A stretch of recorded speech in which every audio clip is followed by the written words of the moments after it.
On April 17th, 2015, during the still raging civil war between Houthi rebels and an American-backed, Saudi Arabian-led coalition supporting Yemen's president, coalition forces bombed the Yemeni capital, Sana'a. One of the coalition's targets was Sana'a's electricity grid, which was entirely wiped out in the attack. As reported in the New York Times, the capital was dark. This meant Sana'a's primary wastewater treatment plant had to switch to diesel fuel to continue operating, and as the war raged on, diesel became increasingly difficult to find. Eventually, the gas ran out, and the plant stopped working. At the same time, coalition naval forces blockaded Yemeni ports in retaliation to a rocket fired by the rebels at Riyadh, Saudi Arabia, and because of the mass displacement occurring in other regions of Yemen, the now dysfunctional plant had to serve 1 million more people than it was even built for. So without a functioning waste disposal system, human waste flooded miles of farmland. And because of the dire food situation, which has now developed in what could be one of the worst famines in recent history, the produce in these fields was still sold at market. So reports of watery stool started flooding in, and the largest outbreak of cholera in the past 50 years was kickstarted right in the middle of a perfect storm of humanitarian disaster. To date, the outbreak has infected 1.1 million victims, taking 2,310 lives, and just under 30% of those lost were between the ages of 0 and 5. And unfortunately, the outlook bears more bad news. Yemen's rainy season lasts between April and August, and there is an empirically demonstrated link between the quantity of rain and risk of cholera appearing since the beginning of this outbreak. So, to look for ways to address this problem, I investigated another modern outbreak of the disease in another humanitarian disaster, the aftermath of the 2010 Haitian earthquake.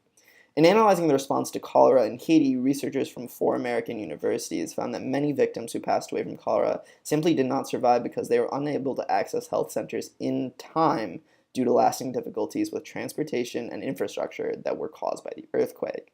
They also found that the death rate for untreated cases was 50%, but could be reduced to as low as 1% with timely and comprehensive care.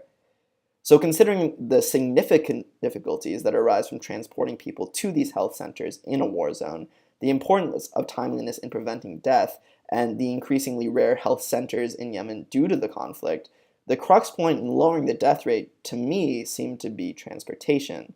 And so I began to think of ways to make transportation to health centers accessible for those without their own means of travel. And I quickly realized that the goal itself was not fundamentally complex: move patients from point A to point B. When I began to apply and address the complications a war zone creates in achieving this goal, I realized that they were far too complex and dynamic to deductively define and work around. Instead, I looked towards the human capital side.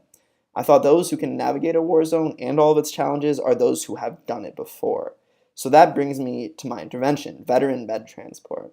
The basic concept is a small fleet of nondescript passenger vans driven by highly skilled ex-military drivers who work closely with a physician to conduct a sort of mass search and rescue mission for cholera patients on an individual basis. So a typical day would look like this for the team sent into the field.